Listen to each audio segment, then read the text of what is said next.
കേരളത്തിൽ സർക്കാർ ജോലികളിൽ ഏതെല്ലാം വിഭാഗത്തിൽപ്പെട്ടവർക്കാണ് കൂടുതൽ പ്രാതിനിധ്യം ലഭിക്കുന്നത്? സമൂഹത്തിന്റെ ഏത് മേഖലകളിലുള്ളവരാണ് ഏറ്റവും പിന്നിലുള്ളത്? സ്ത്രീകളുടെയും മറ്റ് പട്ടികജാതി പട്ടികവർഗക്കാരുടെയും ഒക്കെ പ്രാതിനിധ്യം എങ്ങനെയാണ്? കേരള ശാസ്ത്ര സാഹിത്യ പരിഷത്തിന്റെ കേരള പഠനം 2.0 റിപ്പോർട്ട് ഇത് സംബന്ധിച്ച് വളരെ വിശദമായ റിപ്പോർട്ടാണ് പുറത്തുവിട്ടിരിക്കുന്നത്. 2004-നും 2019-നും ഇടയിലുള്ള 1.5 ദശാബ്ദത്തിൽ കേരളീയ ജനജീവിതത്തിലുണ്ടായ മാറ്റങ്ങളാണ് പരിഷത്തിന്റെ 2ാം കേരള പഠനത്തിലുള്ളത്. സർക്കാർ ജോലികളിൽ ഹിന്ദു മുന്നാക്ക വിഭാഗങ്ങൾക്ക് വളരെ ഉയർന്ന പ്രാതിനിധ്യവും മുസ്ലിം വിഭാഗങ്ങൾക്ക് വളരെ കുറഞ്ഞ പ്രാതിനിധ്യവുമാണെന്ന് റിപ്പോർട്ട് പറയുന്നു. 15 വർഷത്തിനുള്ളിൽ ഈ അവസ്ഥയിൽ വളരെ ചെറിയ മാറ്റമേ ഉണ്ടായിട്ടുള്ളൂ. ജനസംഖ്യാടിസ്ഥാനത്തിൽ നോക്കിയാൽ പട്ടികജാതിക്കാർക്കും ഒരു പരിധിവരെ പട്ടികവർഗക്കാർക്കും പ്രാതിനിധ്യം കുറവാണ്. പട്ടികജാതിക്കാരുടെ പ്രാതിനിധ്യക്കുറവ് 22.6% നിന്ന് 7.4% കുറഞ്ഞിട്ടുണ്ട്. മുസ്ലിം പ്രാതിനിധ്യക്കുറവ് 136% നിന്ന് 98.2% മാറി. കേന്ദ്ര സർക്കാർ ജോലികളിലുള്ള മുസ്ലിം സമുദായത്തിന്റെ പ്രാതിനിധ്യക്കുറവ് പ്രത്യേകമായി പഠനം ചൂണ്ടിക്കാണിക്കുന്നുണ്ട്. സർവേ സാമ്പിളുകളിൽ 30.2% മുസ്ലിങ്ങളാണെങ്കിലും അവരുടെ പ്രാതിനിധ്യം 1.8% മാത്രം. ജനസംഖ്യാനുപാതം നോക്കിയാൽ മിലിറ്ററി അടക്കമുള്ള കേന്ദ്ര സർക്കാർ ജോലികളിൽ മുസ്ലിങ്ങളുടെ പ്രാതിനിധ്യക്കുറവ് 1578%. സംസ്ഥാന സർക്കാർ ജോലികളിൽ ഇത് 91%. റിപ്പോർട്ടിലെ ഏറ്റവും സുപ്രധാന വിവരം കേന്ദ്ര സർക്കാർ ജോലികളിൽ മുന്നാക്ക ഹിന്ദു വിഭാഗത്തിന്റെ അധിക പ്രാതിനിധ്യം 128%, കേരള സർക്കാർ ജോലികളിൽ 83% എന്നതാണ്. ജാതി സംവരണമില്ലാത്ത 26% സാമ്പിൾ ജനസംഖ്യയിൽപ്പെടുന്നവർക്ക് 39.9% സർക്കാർ ജോലിയും ലഭിക്കുന്നു. അതായത് കേന്ദ്ര സർക്കാരിന്റെ 45.5%, സംസ്ഥാന സർക്കാരിന്റെ 38.2%. ഇതിനു പുറമെ EWS കോട്ട പ്രകാരം 10% സംവരണവും കൂടി ഈ വിഭാഗത്തിന് ലഭിക്കുമ്പോൾ സാമൂഹിക അസന്തുലിതാവസ്ഥ വല്ലാതെ വർദ്ധിക്കുന്നു. ഏറ്റവും കുറഞ്ഞ വിദ്യാഭ്യാസ യോഗ്യതയുള്ളവർ ഏറ്റവും കൂടുതൽ തൊഴിലില്ലായ്മ അനുഭവിക്കുന്നു എന്ന അവസ്ഥയും തുടരുകയാണ്. കേവല സാക്ഷരത മാത്രമുള്ളവരുടെ എണ്ണം 2004-ലെ ജനസംഖ്യയുടെ 6.9% നിന്ന് 2019-ൽ 2.7% കുറഞ്ഞു. ഈ വിഭാഗം ലഭിക്കുന്ന ഏത് ജോലിയും ചെയ്യാൻ തയ്യാറാകും.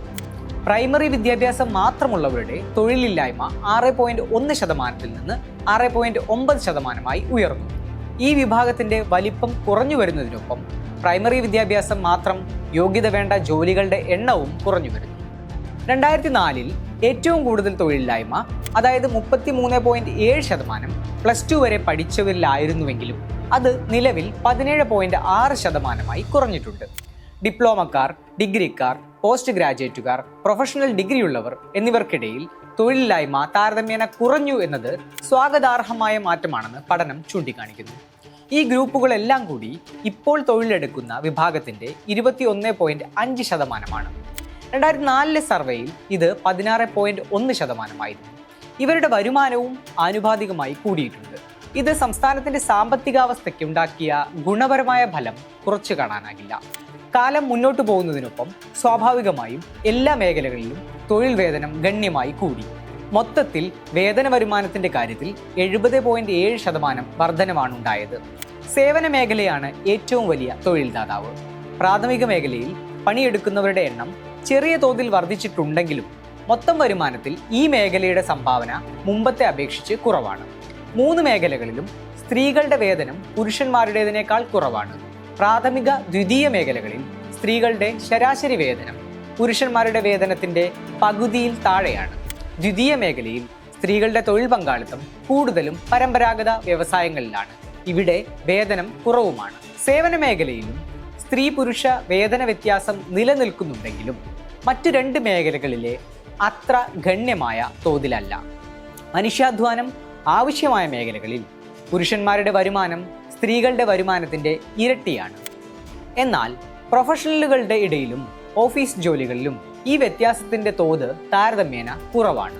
കേരളത്തിൽ 23 ലക്ഷത്തോളം പേർക്ക് തൊഴിൽ നൽകുന്ന കാർഷിക മേഖലയാണ് ഇപ്പോഴും ഏറ്റവും വലിയ തൊഴിൽദാതാവ്. 19 ലക്ഷം തൊഴിലാളികളും 3.5 ലക്ഷം കർഷകരും കൃഷിയിൽ നിന്ന് നേരിട്ട് ഉപജീവനം സാധ്യമാക്കുന്നു. 2 കേരള പഠനങ്ങൾ താരതമ്യം ചെയ്താൽ കർഷകരുടെ എണ്ണം ഗണ്യമായി കുറഞ്ഞുവെന്ന് കാണാം. ഏകദേശം 3.6 ലക്ഷം പേർക്ക് തൊഴിലുറപ്പാണ് മുഖ്യ തൊഴിൽ. ഇതിൽ 93.8% സ്ത്രീകളും 25.7% പട്ടികജാതിക്കാരും 3.9% പട്ടികവർഗക്കാരുമാണ്. തൊഴിലുറപ്പ് പദ്ധതി സ്ത്രീകൾക്കും പട്ടികജാതിക്കാർക്കും ആദിവാസികൾക്കും കൂടുതൽ തൊഴിലവസരം നൽകുന്നുണ്ട്. കൃഷി കഴിഞ്ഞാൽ രണ്ടാമത്തെ വലിയ തൊഴിൽദാതാവ് ഷോപ്പുകളും വ്യാപാര സ്ഥാപനങ്ങളുമാണ്.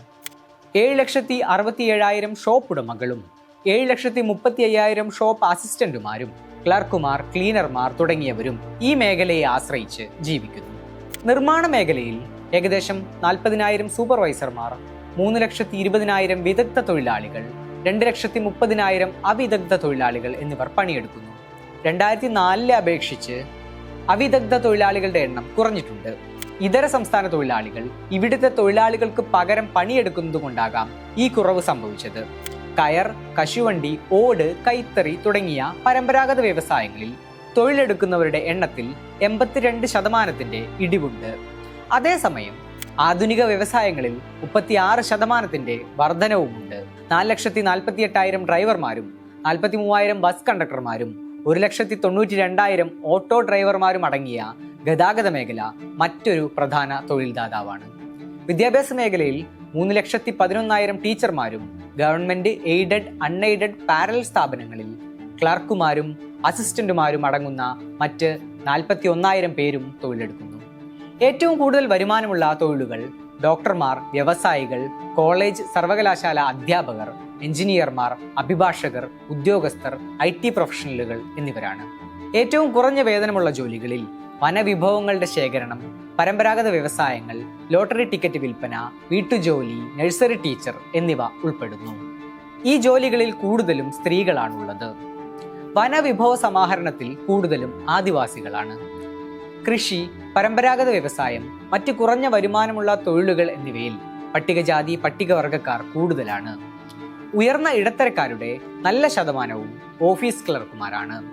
എന്നാൽ മൊത്തം ഓഫീസ് ക്ലർക്കുമാരുടെ 54.2% മാത്രമേ ഈ വിഭാഗത്തിൽ നിന്നുള്ളൂ. ചെറുകിട ബിസിനസ് ഉടമകൾ 8.6%, ബിസിനസ്സുകാർ 7.7%, സ്കൂൾ ടീച്ചർമാർ 6.9%, ഓഫീസർമാർ 6.4% എന്നിവർ ഈ വിഭാഗത്തിൽ കൂടുതലുള്ളവരാണ്. ഈ വിഭാഗത്തിൽ 4.7% ഡ്രൈവർമാരുണ്ട്. ഇത് മൊത്തം ഡ്രൈവർമാരുടെ 20.3% വരുന്നത്. അതിദരിദ്രരുടെ എണ്ണം കുറഞ്ഞുവെന്ന് റിപ്പോർട്ട് വ്യക്തമാക്കുന്നുണ്ട്. വളരെ പാവപ്പെട്ട സാമ്പത്തിക ഗ്രൂപ്പിൽ 49% പ്രാഥമിക മേഖലയിലെ തൊഴിലാളികളാണ്. തൊഴിലുറപ്പ് തൊഴിലാളികളുടെ 23.4% പ്രാഥമിക മേഖലയിലെ 12.8% ഈ ഗ്രൂപ്പിലാണ്. വനവിഭവ ശേഖരണത്തിൽ ഏർപ്പെട്ടിരിക്കുന്നവരിൽ 50% അതിദരിദ്രരാണ്.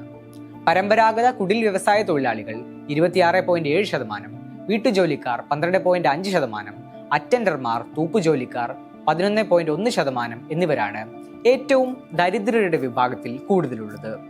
സംസ്ഥാനത്തെ 26 വയസ്സിന് താഴെയുള്ളവരിൽ 30% തൊഴിൽ രഹിതരാണ്. സ്ത്രീകൾക്കിടയിൽ ഇത് 34.9%. 30 വയസ്സാകുമ്പോഴേക്ക് പകുതിയിലധികം പുരുഷന്മാർക്കും എന്തെങ്കിലും തൊഴിൽ ലഭിക്കുന്നുണ്ട്. എന്നാൽ ഏതാണ്ട് 70% സ്ത്രീ തൊഴിലന്വേഷകരും ഈ പ്രായത്തിലും തൊഴിൽ രഹിതരായി തുടരുന്നു. 35 വയസ്സിന് ശേഷം സ്ത്രീ തൊഴിലന്വേഷകരുടെ എണ്ണം കുത്തനെ താഴ്ന്നതായി കാണാം. ഇതിന് കാരണം ഇവർ തൊഴിലന്വേഷണം മതിയാക്കി വീട്ടമ്മമാരായി മാറുന്നു എന്നതാണ്. ജനസംഖ്യയുടെ 1.7% പേരാണ് സർക്കാർ പൊതുമേഖലാ സ്ഥാപനങ്ങളിൽ പണിയെടുക്കുന്നത്. 18 വയസ്സിന് മുകളിലുള്ളവരുടെ 2.2%, മൊത്തം തൊഴിലാളികളുടെ 5.4%. ഇവരിൽ 98.1% പേരും താഴ്ന്ന, ഉയർന്ന, ഇടത്തരം വിഭാഗക്കാരാണ്. 2004 ഇത് 85.9% സർക്കാർ മേഖലയിൽ പണിയെടുക്കുന്നവരുടെ സാമ്പത്തിക ഉന്നമനത്തിന്റെ തെളിവാണ് ഈ കണക്ക്. ഇടത്തരക്കാരിലേക്കുള്ള യാത്രയുടെ സാർവത്രിക ടിക്കറ്റാണ് ഈ മേഖലകളിൽ ലഭിക്കുന്ന ഉദ്യോഗമെന്ന് പഠനം ചൂണ്ടിക്കാണിക്കുന്നു. കേരളത്തിലെ ജനങ്ങൾ പകുതിയിലധികവും ഇടത്തരക്കാരാണ്. എന്നാലും ആളോഹരി പ്രതിമാസ ചെലവിന്റെ അടിസ്ഥാനത്തിൽ നോക്കിയാൽ ഉയർന്ന തോതിൽ അസമത്വമുള്ളതായി കാണാം. കഴിഞ്ഞ ദശകങ്ങളിലുണ്ടായ ഉയർന്ന സാമ്പത്തിക വളർച്ചയുടെ ഫലം അസമമായി വിതരണം ചെയ്തതിന്റെ ഫലമാകാം ഇങ്ങനെ സംഭവിച്ചതെന്ന് പഠനം വിശദീകരിക്കുന്നു. ഏറ്റവും ഉയർന്ന സാമ്പത്തിക നിലയിലുള്ള 10% പേരാണ് മൊത്തം വരുമാനത്തിന്റെ 34.1%. അതായത് ഏറ്റവും താഴ്ന്ന നിലയിലുള്ള 10% പേർക്ക് മൊത്തം വരുമാനത്തിന്റെ 1.4% മാത്രമേ ലഭ്യമാകുന്നുള്ളൂവെന്നാണ് യാഥാർത്ഥ്യം. 2004 പരിഷത്ത് ആദ്യ കേരള പഠനം നടത്തിയത്. അതിനുശേഷമുള്ള 1.5 ദശകത്തിൽ കേരളത്തിലുണ്ടായ മാറ്റങ്ങളാണ് രണ്ടാം പഠനത്തിന്റെ ഉള്ളടക്കം. 2019 ഈ പഠനത്തിന്റെ വിവരശേഖരണം പൂർത്തിയായത്. 5696 കുടുംബങ്ങളിലുള്ള 28,038 പേരാണ് സർവേയിൽ ഉൾപ്പെട്ടത്. കുടുംബങ്ങളെ 4 സാമ്പത്തിക വിഭാഗങ്ങളായി തിരിച്ചായിരുന്നു പഠനം. ഡോക്ടർ KP അരവിന്ദനാണ് കേരള പഠനത്തിന്റെ എഡിറ്റർ.